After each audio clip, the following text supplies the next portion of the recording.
Okay, let's jump right into this explainer. When most people think of the 12 tribes of Israel, they probably picture a dry, dusty list of ancient names you're just supposed to memorize. But actually, scratch that. It is so much more than that. It's this fascinating blueprint born out of really profound human pain and intense rivalry.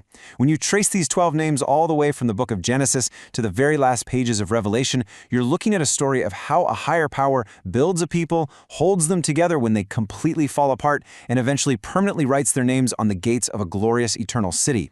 And the whole shebang starts with a guy named Jacob on his deathbed, old and blind, speaking words over his 13 kids that would literally shape nations for the next 3,000 years.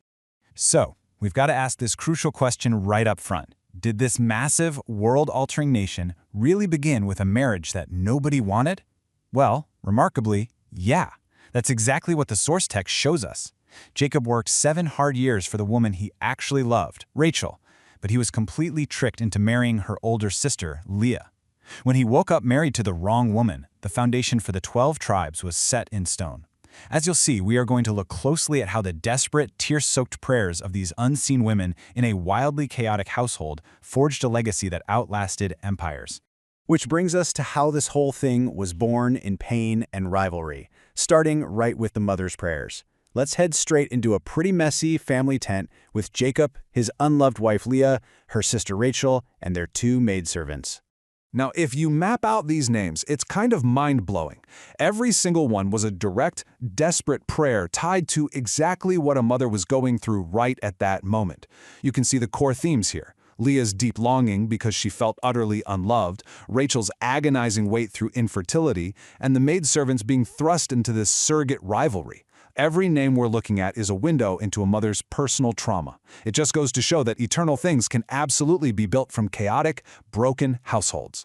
To put that into perspective, just look at Leah's first 4 sons. If you stack them sequentially, it's not just a list of babies. It's this stunning emotional journey. Reuben means God sees my affliction. Simeon means God hears that I am unloved. Levi means he draws close or becomes attached. And by the time the 4th son, Judah, comes along, Leah simply says, I will praise the Lord. And then the text says she stopped bearing. Something monumental shifted inside her, right? It's a 4-step journey from raw rejection all the way to pure worship. From Judah, the exact tribe born the moment a rejected woman stopped begging for love and just started giving thanks, comes the royal line of King David. Now here's the kicker. The Creator never wanted 12 carbon copies of the same tribe. Not at all. He carved out completely unique roles for each one based on their specific, messy histories. Judah became the leaders. Levi, who was born from Leah's desire for her husband's attachment, was ironically attached to God instead and became the priests. Issachar became known for deep wisdom. Benjamin, whose mother Rachel tragically died giving birth to him, produced fierce fighters and Israel's first king, Saul. Asher yielded incredible provision, and Dan, born from Rachel's maidservant, was called to judge the people. It's a real game-changer when you realized how their past dictated their ultimate purpose. Of course, families with this much baggage eventually fracture. That leads us directly into the divided kingdoms and their distinct roles. The families survived their chaotic origins, but after King Solomon, things took a major turn. Heavy taxation sparked a massive rebellion around 930 BC, and the kingdom splits right down the middle into 2 highly distinct paths. On one side, you've got the northern kingdom, keeping the name Israel. 10 tribes completely spiraled into idolatry, setting up golden calves so people wouldn't travel south to worship. Because of this, they got conquered, exiled, and scattered by the Assyrian Empire in 722 BC. Then on the other side, the southern kingdom, called Judah. This was just Judah and Benjamin staying loyal to the house of David. They held on longer, but eventually faced Babylonian exile in 586 BC. However, unlike the north, a remnant of the south actually returned after 70 years to rebuild. You want to see how crazy this spiritual and political split gets? Just trace the timeline of a single tribe, Dan. Dan started out as a prayer for justice. But then, on his deathbed, Jacob prophesies Dan will be a viper by the path.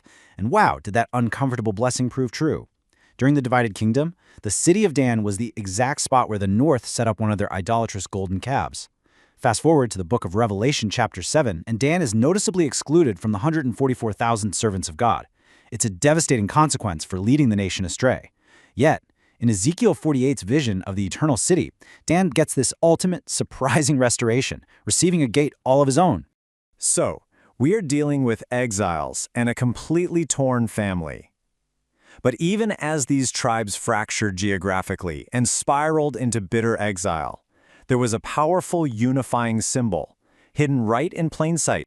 The number 12.